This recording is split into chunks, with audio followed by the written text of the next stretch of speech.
Okay, we are going to get started. I am super excited about this event. These are another couple of folks that we invited back from our last ODCT1. But who we've got here now is, and you two should also do a better introduction of yourselves as you talk, but a brief introduction. Brad serves as the Executive Director of Executive Director and Chief Innovation Officer for Ocean Visions, a partnership of leading research and academic institutions and innovators, investors, and practitioners of ocean restoration. He also leads the recently founded Ocean Climate Alliance, which centers attention on the ocean as a critical pathway to arrest climate disruption, and in so doing, restore the ocean. Joins us as well as David Koweek as the Science Director of Ocean Visions, where he's responsible for the accuracy and integrity of the science underpinning Ocean Visions activities. So with that awful intro, you two will do a better job on that. I wanted to hand it off to you two, and I know you have a great presentation ready for us, and probably around the 25-minute mark, we'll open it up for Q&A, and so we're just going to go straight from a really informative presentation that they have for us to Q&A, add questions to our Slack channel for event questions. And David's response to how this could be a success is if someone in this audience starts a gigaton or a company that removes gigatons of carbon from the atmosphere. So that's our goal from after this session. And I think we can do it. I think it's totally an order that that we can accomplish. Not a tall order at all. But Brad, why don't you take it away? Great. Thank you, Candace, and hello, everybody. Nice to be with you. I'm going to share my screen here and a presentation that Dave and I are going to go through. Just a little bit more about myself. I've been in this role with Ocean Visions for just over a year, but I've had about 30 plus years in the environmental community working on a variety of different approaches to protect and preserve and restore nature, oceans primarily, but not only. And, throughout that entire career, really there's been one specter that has just loomed larger and larger and larger as the most critical obstacle to achieving that environmental mission. And that is the effects of climate disruption. And so I've been delighted over the last year to finally really turn my attention fully to trying to actually reverse that problem rather than simply lament it and try to adapt to it and try to build resilience to it. Why not be more ambitious here? And so that's really the title that you see on the screen, Reversing Climate Disruption, using the power of the ocean to remove carbon.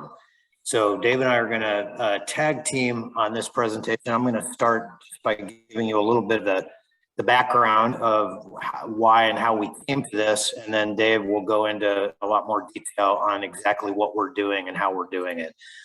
So, the scene setter, which I don't need to do with this group, is that we are in the midst of this climate emergency now. This is not something that we're going to wait for a decade or 2 decades or 2050 or 2100. We are in it. And this summer seems to be, just kind of pounding that message home over and over again. But what I think many of us have a hard time grappling with is how bad it can get. And, this statement on the left by 11,000 scientists who published a paper saying that basically we're looking at untold suffering. This is not normally how scientists speak. They just published about 2 weeks ago a follow-up to the warning to humanity they put out in 2019, and it basically looked, I think it was at something like 18 critical parts of the Earth system and whether they were getting better or worse, and in almost every case they were getting worse.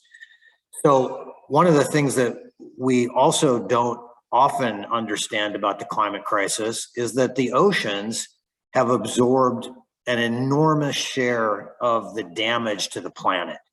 And much of that absorption and damage has been unseen by most people, primarily because the ocean is a big place, it's far away, other than along the coast, and we don't have immediate access to what's going on, and we're certainly not getting news reports like we do on the wildfires, for example, or on floods. But nevertheless, the ocean has suffered a disproportionate amount of damage, and in fact faces existential threats from the climate crisis. There's two big reasons for this. The two biggest stresses to the ocean, really bar none, are not plastics, they're not overfishing. They both stem from the same thing that's causing the climate crisis, which is too much carbon in our atmosphere and directly in the water. So the first of these is heating. The ocean has absorbed something like 90% of all the heat that's been created by greenhouse gases and the energy being stored inside the system. And that is leading to what we call a slow-moving natural disaster. It accelerates sea level rise because warmer water expands, and so about 60% of all the sea level rise we've seen to date has been a result of thermal expansion. We have this intensification of marine heat waves. You saw that picture, on the last slide about 1 billion sea creatures dying in the heat dome in the Pacific Northwest a few weeks ago. But we also, the most visible manifestation of this threat is the loss of coral reefs, which are blinking out in our lifetime. Much more powerful storms because warmer air carries more water. We get these enormous atmospheric rivers.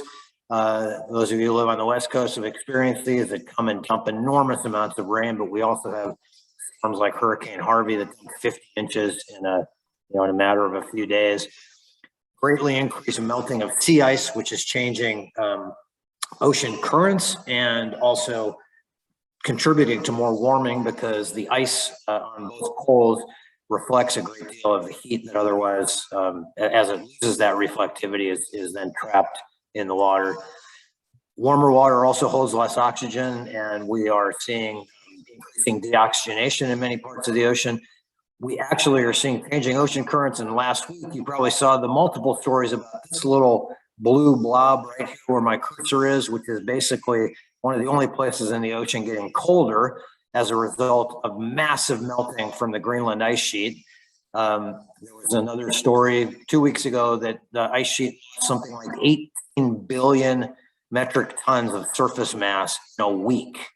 But that's leading to this colder water going into the North Atlantic, which actually threatens Gulf Stream, which brings warm weather to Europe. And there was a bunch of stories about whether the Day After Tomorrow movie might actually be true. We see interrupted mixing between the upper and the lower layers of the ocean because of this increasing stratification of heat in the top part of the ocean. And we're seeing forward migration of marine animals. So this heat that is going into the ocean at the rate of 5 Hiroshima bombs of energy equivalent per second, every second of every minute of every hour of every day, that's how much heat's going into the ocean. It's driving all of these really dangerous changes. The second main threat is actually the direct deposition of carbon out of the atmosphere into the ocean. So as we put carbon dioxide up into the atmosphere, some of it settles out and is absorbed into the ocean, which has caused ocean acidification, a direct chemical change in the ocean. About 30% of all the CO2 emitted to the atmosphere has been absorbed back into the ocean, causing it to become more acidic, about 30% since the Industrial Revolution. So that's a pretty significant change. And a more acidic ocean actually affects the ability of aquatic life to form shells. So any shell-forming creatures are going to struggle more to do that in an acidified ocean, which has all sorts of mostly unknown effects on the food chain and on the future of ocean foods and ocean ecosystems. So you have these two enormous impacts to the ocean from climate that most people aren't even talking about. But those of us in the ocean conservation and ocean science community, this is the challenge that we face. Know that in general, our approach to solving this problem via political agreement is abysmal. The record is abysmal, right? We've been negotiating agreements for over 40 years. We have not been meeting any of the terms of those agreements for most of those 40 years. Most of the change that's happened in the world for the better on the climate crisis has come as a result of innovation and competing dirty energy, much less as a result of governments leading the way. Now, that's a strong statement, and it's not without inaccuracy. There certainly have been policy signals that have been useful. There have been incentive programs that have been useful. But by and large, if we wait for political agreements to reduce atmospheric CO2 concentrations, we're going to be in a much more of a world of hurt than we already are. And honestly, this target that we're tilting towards of 1.5 degrees is not a safe target. We're already at about 1.1, and we're seeing, these enormous impacts, whether it be gigantic fires burning above the Arctic Circle, for example, or whether it be flooding, any kind of impact you can name. It's already happening right now. So if we were to stop emitting tomorrow, the things that we've been experiencing this year and last year and the previous year are going to continue. And this is also already unsafe for the ocean. And this concept that we can somehow stabilize global temperatures at 1.5 is probably a little bit of a myth, because that's an average global temperature, which means that the Arctic will be about 3 or 4 degrees warmer, which means that a whole series of feedback loops will be underway, some of which are in the image on the right, which essentially will lead to more and more climate change. And we're already seeing that, right? So the IPCC report that just came out made it very clear that they did not model to any great extent the release of greenhouse gases from thawing permafrost, which is right over here. That is obviously a very enormous feedback loop. So this target is not a great target. We really need a different plan for the climate and the oceans, and that is climate restoration. Okay, let's go back. Let's try to go back. Let's set a goal or a target that actually inspires people, because it leads to a world that we might want to live in rather than one that we can barely survive in. If we want to do climate restoration, we need an agenda that has 3 key parts. The first part is the decarbonization part, which is what we've spent most of the last 45 years working on. Still critically important. It's going to take quite a bit of time. Therefore, we need the second part, which we call negative emissions, which is cleaning up all of this excess carbon that has been emitted to the atmosphere, settled out into the water and onto land. And there's a third part we're not going to talk about much today, but we're going to also need to think about intervening in those key parts of the system to make sure that they stay around long enough as we balance our carbon budget and reduce carbon. And that is things like the permafrost and the Greenland ice sheet. But we're going to focus mostly on negative emissions today. The decarbonization pathway is extremely difficult. And as the IPCC said in its 1.5 report, it's going to require rapid and far-reaching transitions that are unprecedented in terms of their scale, and which we have not been effective at to date. Therefore, we've got to really go big on this second pillar, which is cleaning up the greenhouse gas pollution that's already in the air and the water. And I put this Superfund site image here because, the environmental community has never had a problem with pollution cleanup. We've always advocated for cleaning up pollutants, whether it's DDT or PCBs or plastics in the ocean. But for some reason, and I would love somebody to help me understand, the environmental community is unwilling to talk about cleaning up carbon pollution.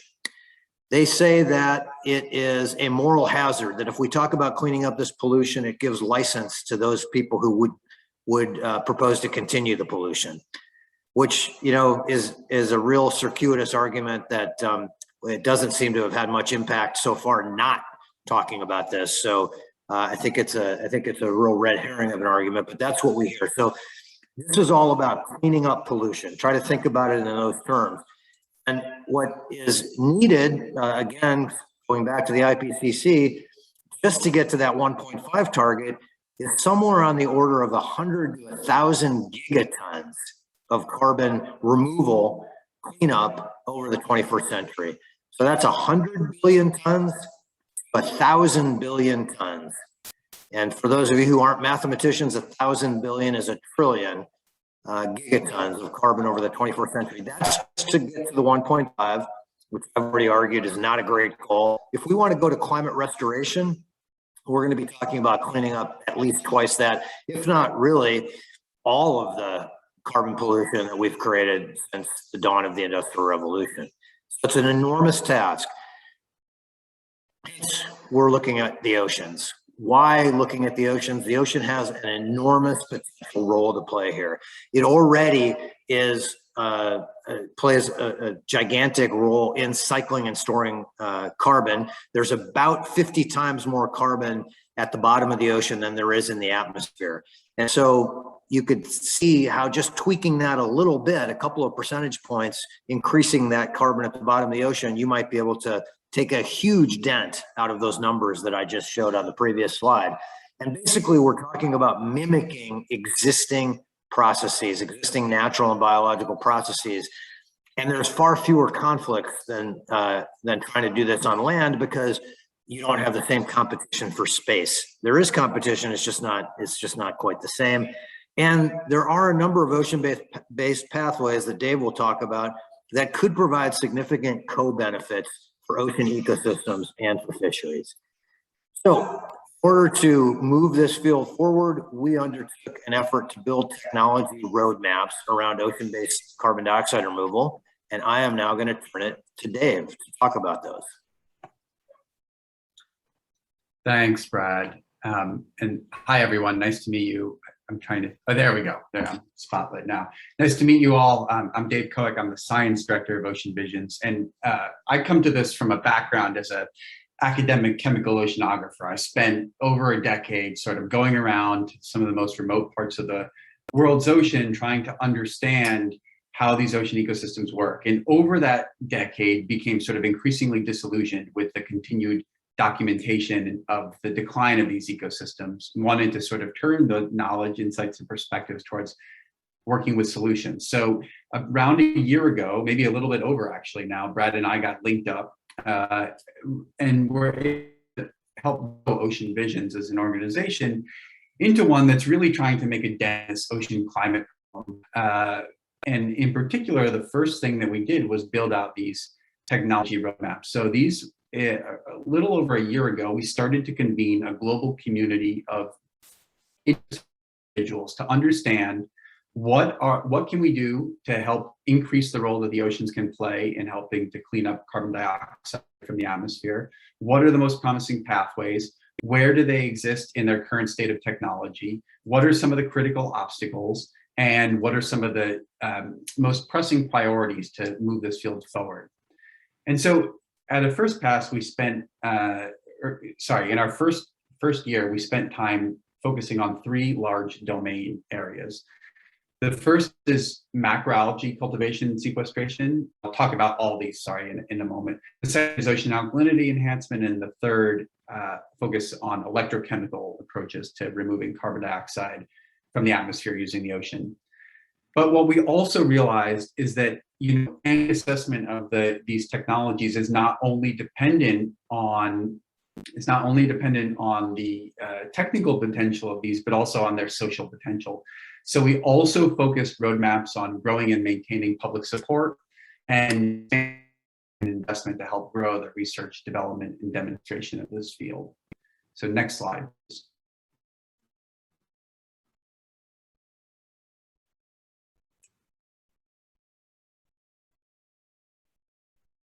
Brad, can you advance to the next slide? There we go, thanks. Okay, I think, and why build a roadmap? Building the roadmaps was really a process around trying to build out a global community and to help unite them around a series of what we collectively identified were some of the most pressing needs. So this process of building out these roadmaps actually involved 189 contributors from 23 countries on 6 continents. And we were really proud of that. This was all happening and is still happening during the COVID-19 pandemic. So, to be able to mobilize a global community around this, I think really speaks to not only the global interest in this subject, but also the global interest in in, in really trying to make this a global effort to move things forward, because the oceans, as we all know, do not belong to a specific country alone. This will have to be an international effort that crosses many boundaries. So next slide, please. Okay, so let's do a little bit of a dive on what each of the technologies were. The first effort, the first roadmap is really around trying to understand. Brad, can you leave your mouse still for a second? Okay. Thanks. The first effort is really around trying to understand what we can do to use the power of seaweed or macroalgae. So people are talking about growing macroalgae in large quantities in the open ocean as a means to capture carbon dioxide. And this is really harnessing the power of photosynthesis. This is nature's engine for converting carbon dioxide into organic matter. The same thing happens on land. This is how trees grow. They take sunlight, they combine it with carbon dioxide and water to form their woody biomass. It's the same way that grasses grow. It's the same way that plants and shrubs grow. And so expanding this into the open ocean, the oceans cover 71% of the planet. So there's a lot of surface area available to potentially grow macroalgae. So the key is, can we use new technologies to grow macroalgae at really large scale, and then to capture that carbon or sequester that carbon? And this is the second part. That second part is really key. It's not just enough to grow the kelp or to grow the seaweed. You have to grow the seaweed and then sequester the carbon so that it can't just decompose really quickly and return to the atmosphere. So people are talking about a number of ways that you can sequester that carbon. One that's actually being talked about is that you can grow the kelp at large quantities and then sink it to the deep ocean, where it would remain locked away from the atmosphere for centuries to millennia. People are also talking about bringing it on land and using it to make long-lived bioproducts or to fuel bioenergy that's coupled with carbon capture and storage. Next slide, please. The second option is something that is broadly called ocean alkalinity enhancement. So carbon dioxide in seawater is an acid. And one way that you can neutralize an acid is by adding a base. And so that's fundamentally what ocean alkalinity enhancement is about. It's about neutralizing that acidity in the water by adding more base. Where does that base come from? It turns out that many rocks on land are really alkaline by nature. So ocean alkalinity enhancement at its core is about using various pathways to take those alkaline minerals that already exist on land, get them into the ocean where they can neutralize the acid that Brad talked about that's in the ocean. And in that process, it will allow the oceans to take up more carbon dioxide from the atmosphere. So it's really a two-step process. Add the alkaline mineral, let it react, and then the oceans will naturally, through natural mixing and exchange with the atmosphere, take up more carbon dioxide. And then next slide, please. And the third set of pathways that we really looked at are a set of really new but really exciting technology-based pathways that use the power of electricity to capture carbon from seawater. And I don't want to get into too many of the technical details here, but basically, you're using electricity either to create base or to take carbon dioxide out of the seawater and sequester it, and that allows the oceans to take up more carbon dioxide. Next slide, please. One of the questions that we sometimes get is, well, how come these roadmaps don't focus on really traditional ocean conservation priorities like restoring seagrass meadows or salt marshes or mangroves? And I want to be really clear here. These are critically important coastal ecosystems. They provide a number of really important ecosystem functions. They stabilize shorelines. They provide, or they increase water clarity and water quality. They provide nurseries for key species. They increase biodiversity. But if you start to look at them at a global scale and you start to try to total up and sum up all their potential for carbon removal, it's really low compared to that 100 billion to 1,000 billion tons of carbon removal that Brad mentioned earlier. So what do we say about coastal blue carbon? I like to say the phrase that they're necessary but not sufficient, which is why we were focused and continue to be focused on some of these newer technologies that I think exist at a lower technology readiness, but show, I think, much greater potential for helping us to reach gigaton scale levels of carbon removal in the ocean. Next slide, please. So, as Brad mentioned, and I picked up on, we built these technology roadmaps. These technology roadmaps sit on an interactive platform, and we'll share the link with you right at the end of this presentation. And the exciting part about being on an interactive platform is that these are living documents. So they're really engaging. You know, you can navigate through them, you can go in and see a topic in more depth, you can zoom out, you can see parallels across the different technology domains that I've talked about, you can see who's contributed to these roadmaps, and you yourself can contribute to these roadmaps, and I want to highlight that. So, you know, in order to keep these roadmaps helping to drive progress in this field at the cutting edge and stay at the cutting edge, we knew they had to be living. We knew that they couldn't just be a PDF themselves. So there is the functionality in these roadmaps to contribute new content or to align yourself with a priority. And I'll talk about these priorities in just a second. But the key point here is that we want these to be a focal point that helps gather community, and that they are sort of become community maintained in a Wikipedia-esque style format, so that we can all contribute to this knowledge base and help to drive priorities forward. Next slide, please. I think want to keep clicking. Is there more information on this slide? It goes one by one, Dave. Okay. Each circle. Yeah. So each of these roadmaps are really broken down, and it's a little hard to see in this small plot, but they're each broken down into 3 categories. In each of the technology domains that I talked about, you can access information about the state of the technology. And then next slide or next click. You can access information about the development gaps and needs, and those are broken down by the science, the engineering, building and maintaining the public support, and aspects of finance and investment that touch on each one of those technology domains. And then the first order priorities. And these first order priorities are really clear community identified needs to move the field forward.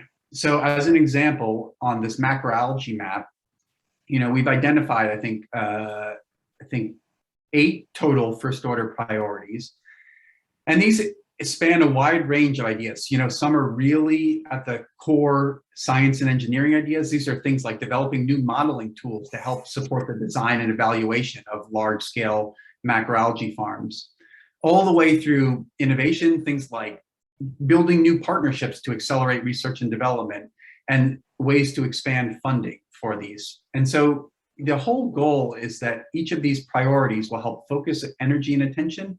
And by combining these aspects of having first order priorities with having contributor features, these first order priorities can continue to evolve to help focus attention and energy and resources on what we think are the most critical pressing priorities for the roadmaps. Next slide, please.